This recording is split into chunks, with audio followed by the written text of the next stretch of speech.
we had a blast, and all the shop owners loved us, and we got lots of free beers, and we spent money, and they were happy. So the next year, we thought, okay, we'll do it again, and maybe they'll want to participate. And the town has totally taken it over.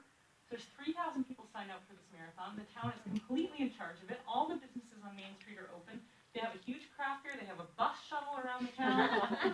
It's amazing. The high school jazz band is doing a dance all on these Friday events. night. Every single civic organization has got a breakfast or a lunch or a dinner going on. They've got a karaoke. I mean, the whole thing's like, and they're psyched. Okay, so you've got ex-mill workers, and then you've got celebrities hanging out together. Like, that's a pretty cool thing. And for me, that's such a success story of what these mill towns can do. And by the way, also Bucksport has a very similar event this weekend happening, similarly because of their mill shutting down. But they have a whole Main Street festival going on Saturday, so it's another one.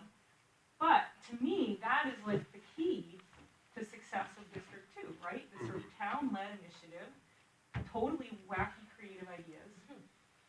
But when I go further from Millinocket, like up to Patton, they see me and they know exactly who I am, and they give me so much flack, and nobody has any problem speaking their mind, and they're pissed. And they don't want a national monument, and they don't want me there, and they don't want anyone else there, and they definitely don't want you taking videos of them talking about how they don't want you there. But there's a lot of negativity, and the main issue that I see is they do not want to be subjugated into the role of service economy.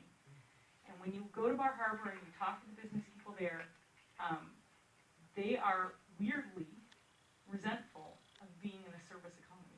Weirdly, because that town is like, compared to 30 years ago, it's actually open.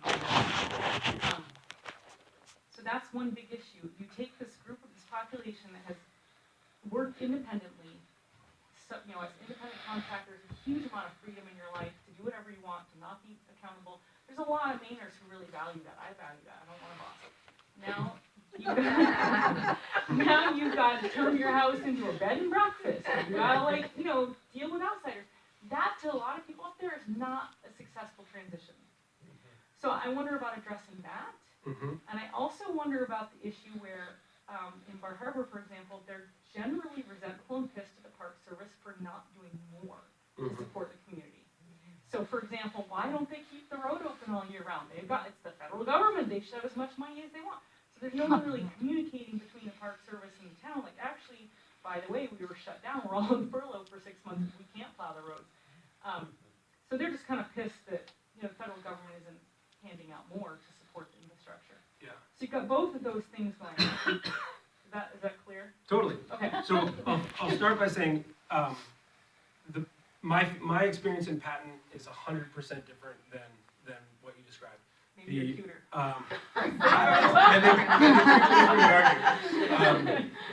The Richardson family, who owned the hardware store in the middle of town, gave us their family home. They donated it to our foundation to put the park headquarters there. And their son, Nate Richardson, who runs the hardware store, is a selectman and has been champions of this. And the rail line used to go through Patton. It never went to Millinocket. So when Theodore Roosevelt first when he climbed Mount Katahdin, he went through Patton and Island Falls. And they've been oriented to people from away for a much longer time. The whole board of the sawmill quit over having the National Monument table in there. The whole board of the museum. Oh no, well, one person quit. And the rest of the board, really? the rest of the board Embraced it. Yeah, and that's one of the biggest success stories. And I think this is also a challenge in towns that with rumors happen. But one person did resign from the board of the Patton Lumbermen's Museum, but the Patton Lumbermen's Museum is hub of all national park activity. Their revenue went up 40% last year because of visitors coming, and but it is always a challenge. And I owned a restaurant in Winter Harbor for 5 years. I know the resentment that comes in the end of August when another happy family walks in the door celebrating a week on the Maine coast, and I've been slaving away all summer and feeling like, boy, I'd like to get a little time, but I only can do that in the winter. And I only get downtime when I'm not catering to tourists. And that is a reality, but it was also a living that provided me the ability to take a couple months off every winter. and do other things, recharge, work with farmers to figure out what we're going to use the restaurant next year. And a town like Bar Harbor, because of the proximity to Acadia National Park and the natural resources there, the largest employer in Bar Harbor is not the park, it's Jackson Labs. And the first sentence of Jackson Labs' human resources page, where they're recruiting some of the best scientists in the world, it says nestled in the mountains of Acadia National Park. There's a quality of life that exists there that makes people want to live there. And I think that's what we need to focus on all around the second district. You know, you all live in this area because it's a really great, beautiful place to live, and the natural resources, I'm sure, provide some of that quality of life. Well, okay, except that the people who see it from the other way, they want freedom, independence, and they don't want the feds in their backyard. So I agree with you. I have your same viewpoint, but there's this other population, and I'm wondering, how do you communicate to them? Because telling them, oh, but a service economy will be great because you'll get the winter off. It's like, that's not. What do Yeah, they, well, and what do they want to do to support their lives? They want to work in the woods. They want to drive their trucks and work in the woods. yeah, and unfortunately, living? Yeah. It was. Right. That's the point. So what I think, one of the things that I'm really focused on is thinking about what, the three pillars of the Maine economy are forestry, fishing, and farming, right? So we grew commodity potatoes in Aroostook County for 150 years. We made pulp and paper for 100 years. And we fished our groundfish for almost 200 years. None of those things are realities of, they're not the driving force of our economy anymore. But we still grow potatoes. We still have fish, and we still have trees.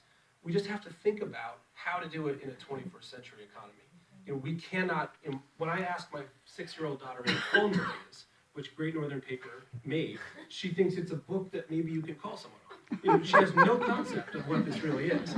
And so, can we still make things out of wood? Absolutely. Should we still make things out of wood? Absolutely. But we can't hope that someday we're going to go back to making newsprint and media paper. So we need to evolve into a 21st century economy, and that's where the government can help.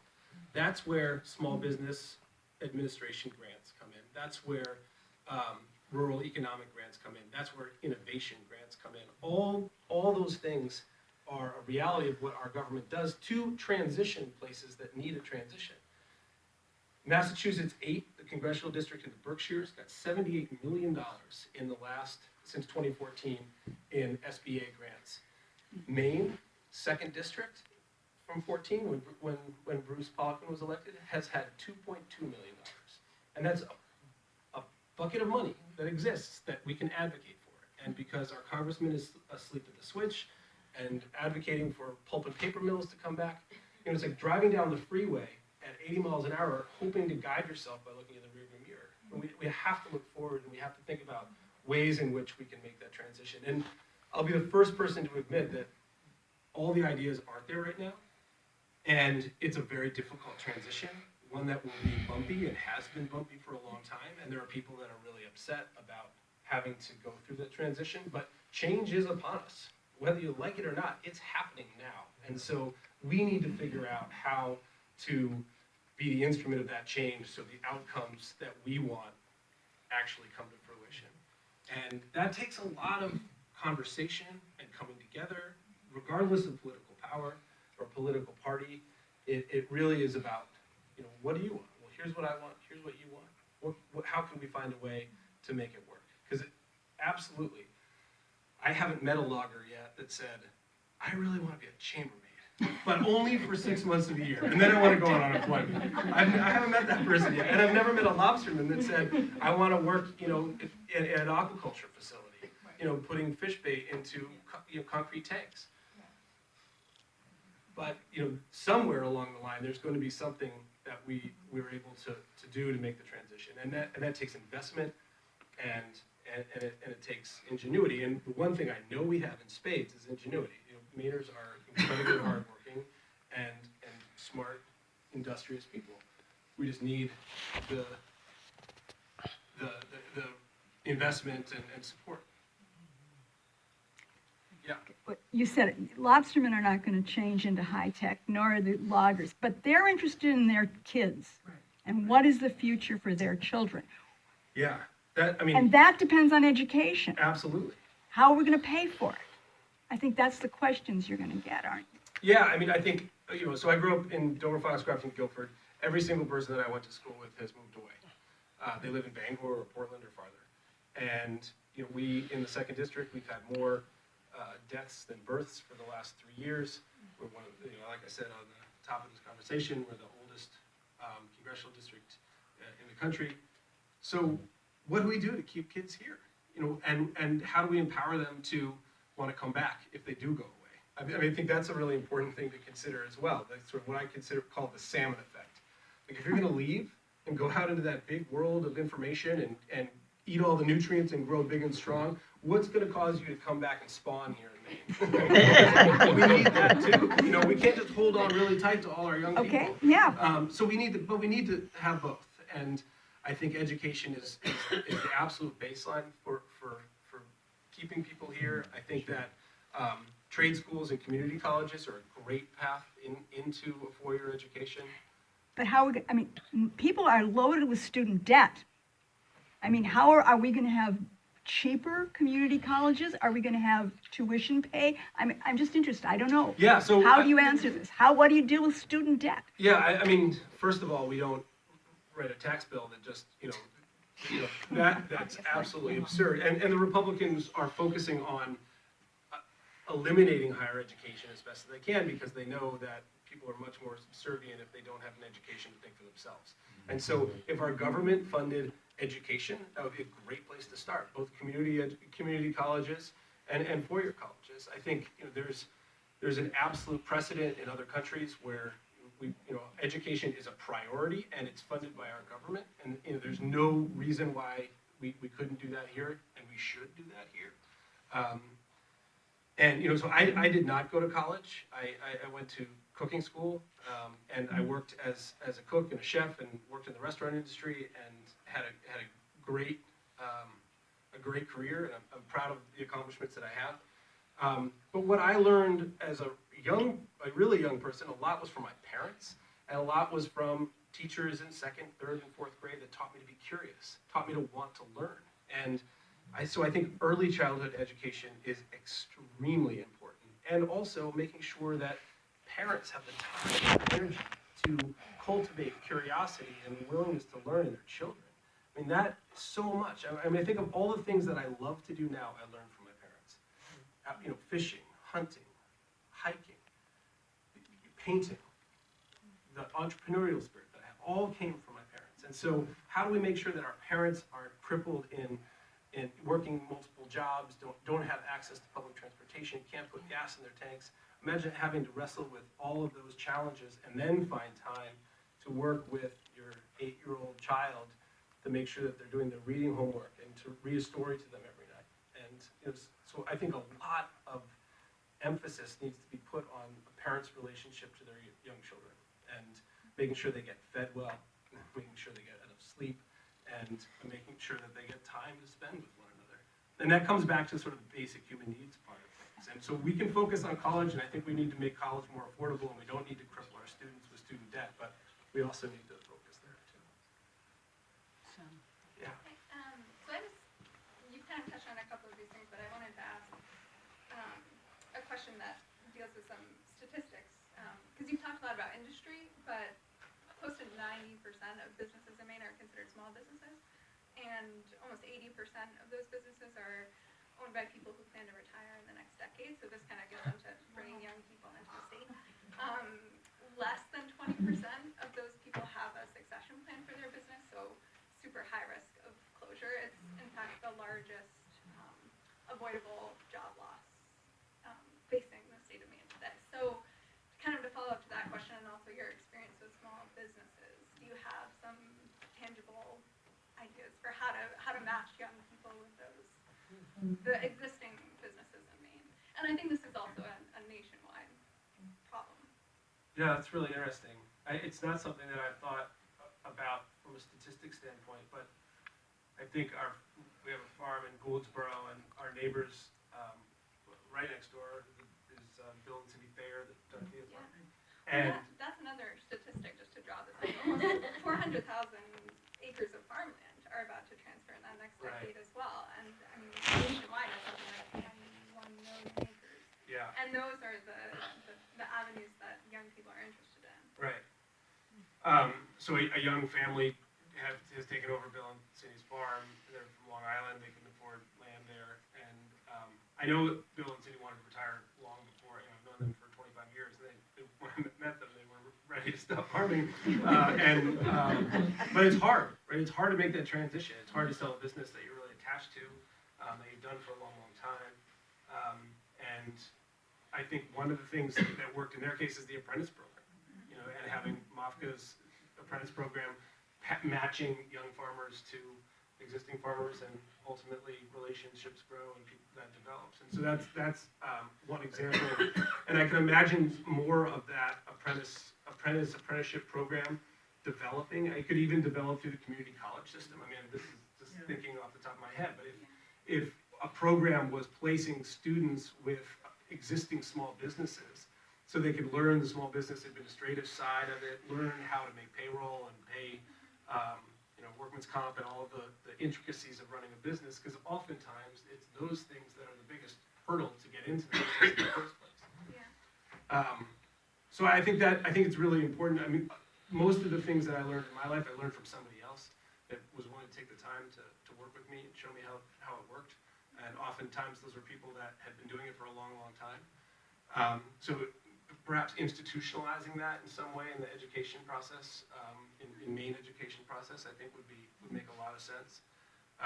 Because it's certainly working with MAFCA and farming, and I think that's why so many young farmers are moving to Maine. That's actually one of the demographics in Maine that's getting younger, Right. are farmers.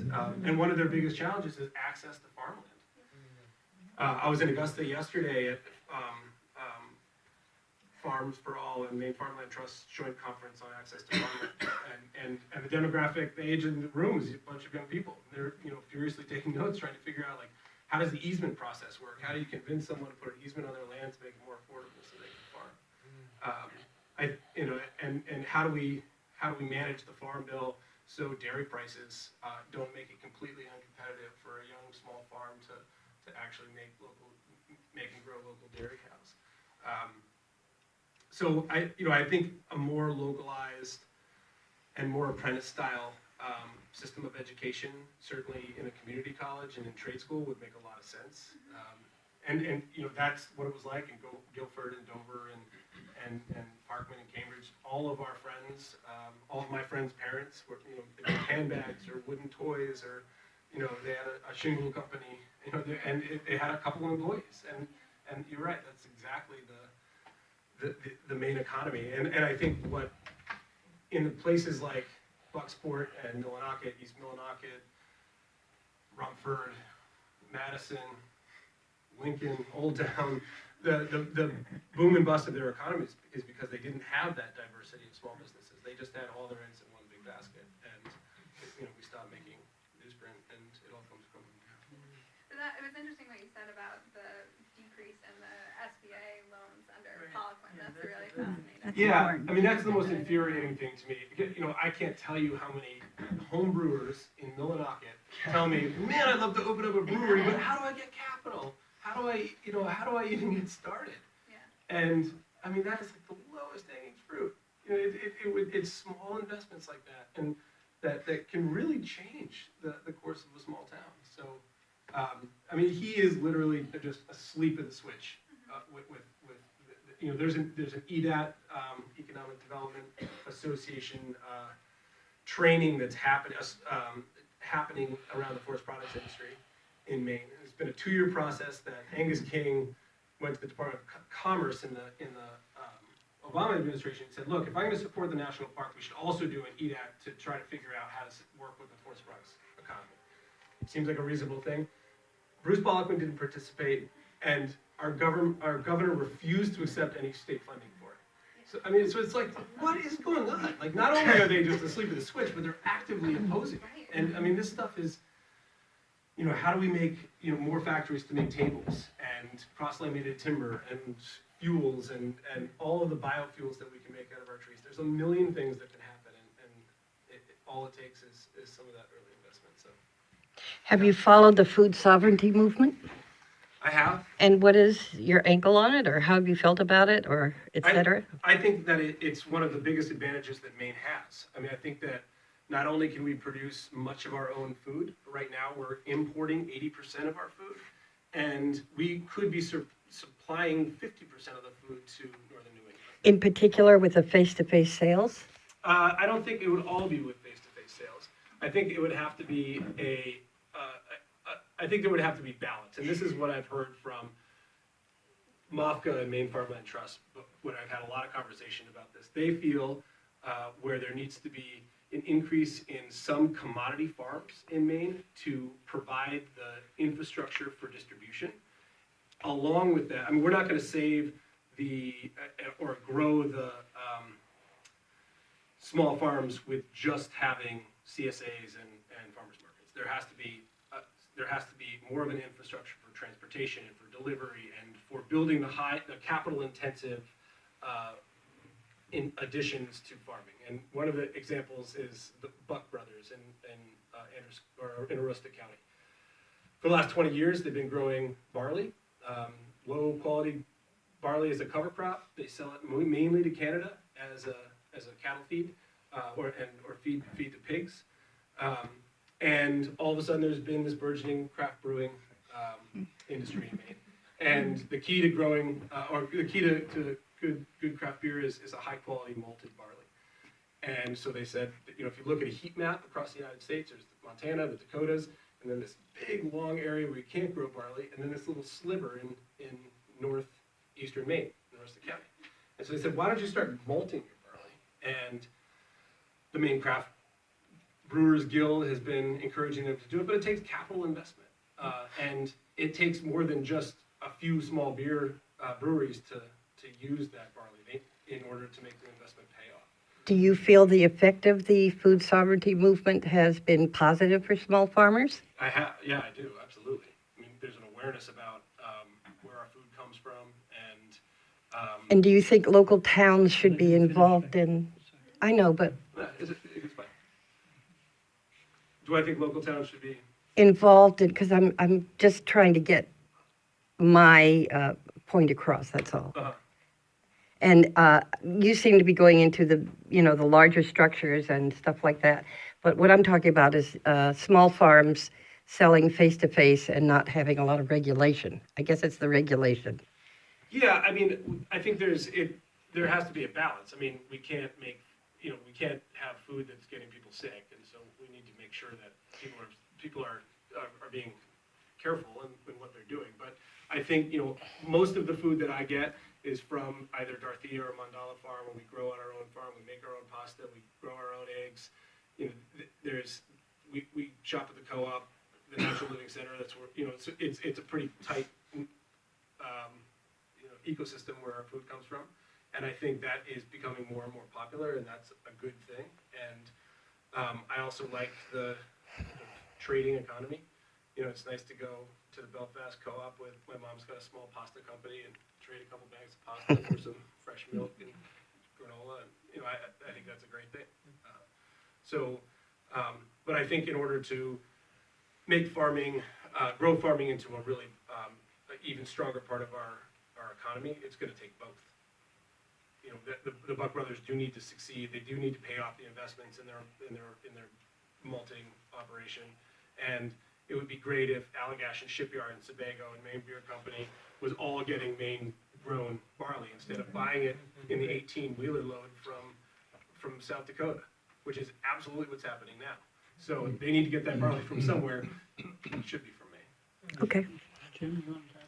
Yeah, years ago I had one of these food manufacturing companies, and I worked with a woman who was one of the evaluators from the Department of Ag, and she was from California originally, and she came in here and did work, taking a look at everybody's kitchens and facilities and farms, make sure everything was up and up, and she was just shocked at how Maine has had such a history of underselling all of their high quality products.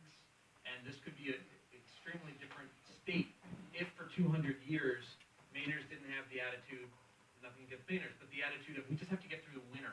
We'll sell it for whatever we can. And that's what, according to her, that was her experience, and that was the attitude where high-quality fishing, high-quality potatoes, blueberries are all being undercut constantly because it seems like that everyone's working individually and not knowing that everybody could just charge more. Or is there a way to have some sort of advocacy for all of these food producers in Maine so we could be charging the premium that the rest of the country would pay?